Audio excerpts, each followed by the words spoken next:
Et nos équipes, c'est aussi tous les autres secteurs avec qui on travaille depuis des années, et parce on parle des soins, mais il y a tous les services supports, donc il y a tous les secteurs médico-techniques que sont la pharmacie, le laboratoire, l'imagerie médicale, mais aussi tous les services supports, les services techniques qui ont beaucoup œuvré, les services logistiques qui nous ont beaucoup accompagnés, tous les services administratifs pour la gestion du dossier, pour l'accueil, la télévision, le téléphone. C'est vrai qu'on parle de sécurité, mais le confort c'est très important. Aujourd'hui d'ailleurs, nos patients toute la semaine vont pouvoir bénéficier du téléphone et de la télévision. Dans toute la quinzaine, sur des jours où ils ont dit nous on veut participer.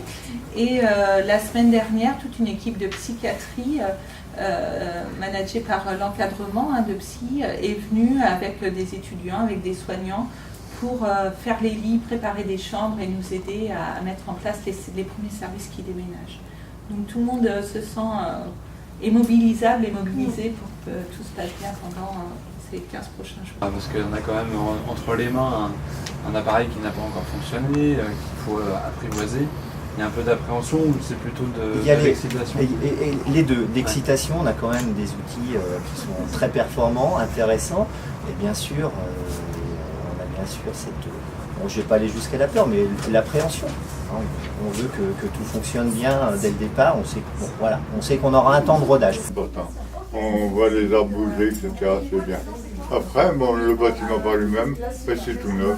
De toute façon, tous les hôpitaux, vous rentrez dans toutes les chambres, c'est toujours tout neuf. Même les vieux.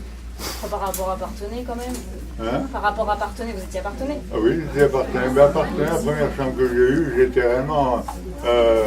j'avais aucune vue extérieure, tout était fermé, tout était clos. Bon. Vous habitez où, monsieur?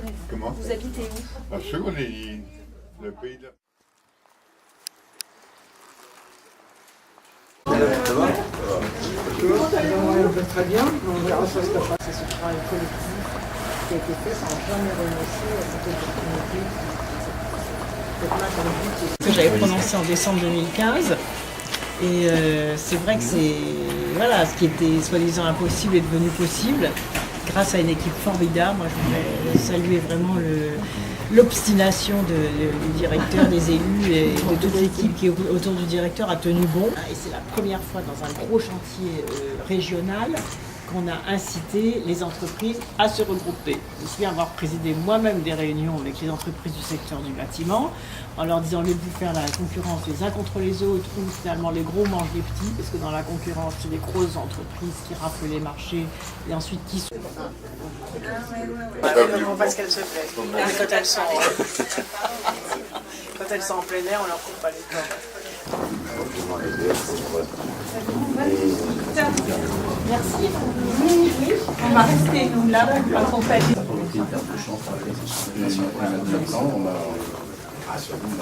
Message direct de l'hélicoptère sur le toit de l'hôpital, c'est-à-dire une rapidité extrême d'intervention en cas d'accident ou en cas d'urgence, un service d'urgence.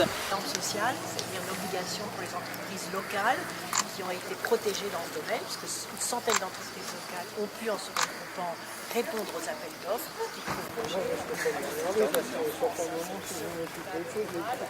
Voilà. Vous n'avez rien à voir avec ici. Oui, mais je vous pose la question quand même. Vous